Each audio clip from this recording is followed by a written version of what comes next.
আসসালামু আলাইকুম প্রিয় দর্শক, নতুন একটা টপিক নিয়ে আমি হাজির। অ্যাডভোকেট আতিয়ার শিকদার, ঢাকা জজ কোর্টে নিয়মিত আইন প্র্যাকটিস করি।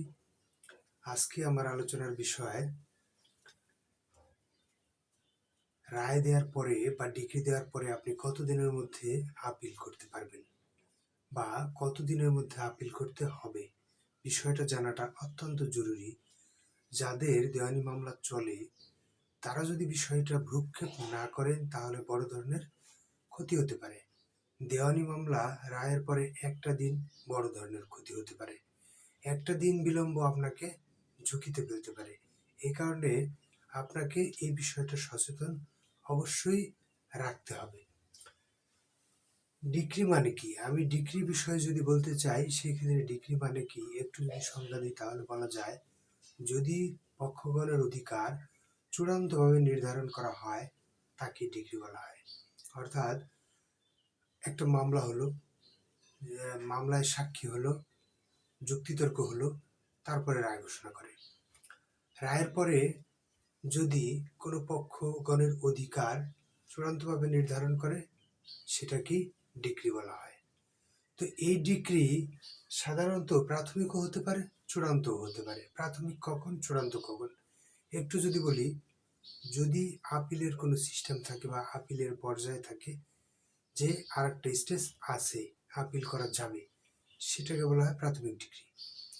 আর যদি আপিলের পর্যায় শেষ হয়ে যায়, অর্থাৎ আপিলের সময়সীমা শেষ হয়ে যায়, সেটা যদি কার্যকর হয়ে যায়, তাহলে সেটাকে বলে চূড়ান্ত ডিক্রি। চূড়ান্ত ডিক্রি পাওয়ার জন্য, চূড়ান্ত ডিক্রি অপরপক্ষ যখন চূড়ান্ত ডিক্রি পেয়ে গেল, তখন কিন্তু আর এক পক্ষের অধিকার জন্মায়। সেটা হলো আপিল অথবা রিভিশনের। যদি আপিল অথবা রিভিশন থাকে তাহলে কতদিনের মধ্যে এবং কোন কোর্টে আপিল অথবা রিভিশন করবেন।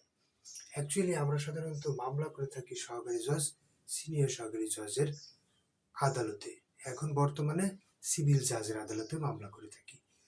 সিনিয়র সহকারী বা সহকারী জজ বা সিভিল জাজ যদি কোনো রায় বা আদেশ দেয় বা ডিক্রি দেয়, সেই ডিক্রির বিরুদ্ধে আমরা জেলা জজ আদালতে আপিল করে থাকি।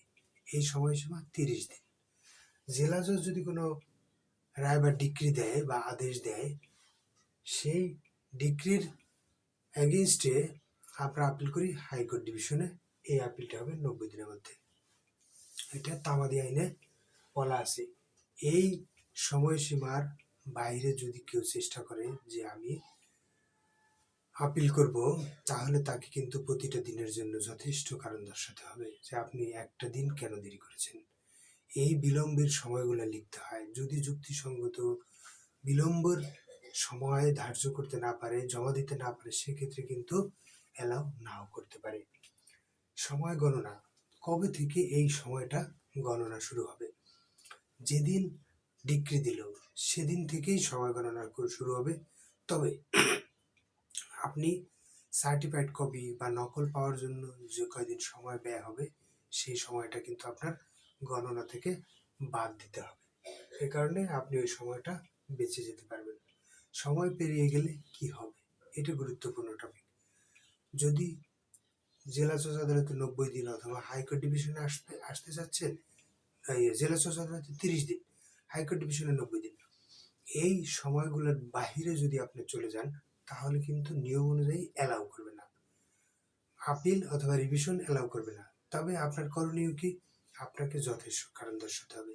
1 নাম্বার, অসুস্থ ছিলেন, আত্মীয়ের মৃত্যু, দুর্ঘটনা, যে কোনো অ্যাক্ট অফ গড অর্থাৎ আল্লাহ প্রদত্ত কোনো ঘটনা, এরকম যদি কোনো ঘটনা ঘটে থাকে, এরকম যদি কোনো আপনি কারণ দর্শাতে পারেন, তাহলে আপনার এই যে সময়টা ব্যয় হলো বা অপচয় হলো, 30 দিনের পরে বা 90 দিনের পরে 10 দিন, 20 দিন, 1 মাস, 2 মাস, 1 বছর দেরি করেছেন, সেই দেরির যদি সঠিক ব্যাখ্যা দিতে পারেন, তাহলে আপনার এই আপিল অথবা রিভিশনটা অ্যালাউ হতে পারে।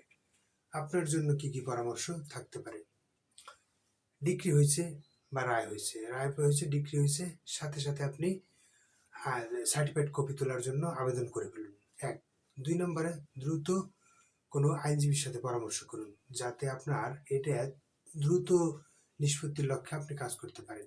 Equity aids the vigilant and not the indolent. মনে রাখবেন, যে ব্যক্তি তার অধিকার সম্পর্কে সজাগ নয় সে ব্যক্তি তার অধিকার সংরক্ষণের যোগ্য নয়। এই কারণে আপনার অধিকার আপনাকেই ধরে রাখতে হবে।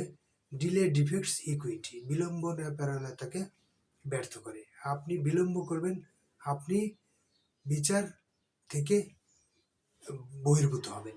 এই কারণে আপনাকে বিলম্ব করা যাবে না। আইনের সময়সীমা খুবই গুরুত্বপূর্ণ। একটা দিন অত্যন্ত গুরুত্বপূর্ণ। একটা দিনের জন্য বড় ধরনের ক্ষতি হতে পারে। তাই সঠিকভাবে আপনি আপনার কাজগুলো পরিচালনা করুন এবং আপনার অধিকারটা আপনি ধরে রাখুন বা বলবৎ করে রাখুন। সবাইকে ধন্যবাদ। আসসালামু আলাইকুম।